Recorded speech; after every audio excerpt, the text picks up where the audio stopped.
তারিখের অধিকার দিতে পারে নাই, যেই সংবিধান দাড়ি টুপিওয়ালাদেরকে অধিকার দিতে পারে নাই, যেই সংবিধান আলেমদেরকে জঙ্গি বানিয়েছে, সেই সংবিধান বাংলাদেশে থাকতে পারে না।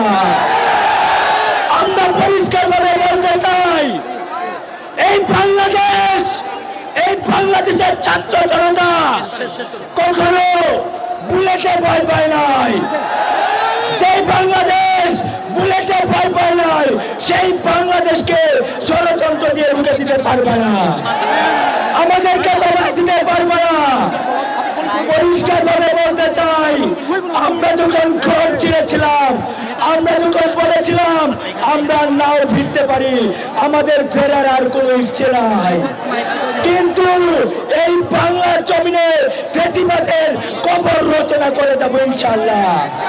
ইনকিলাব জিন্দাবাদ।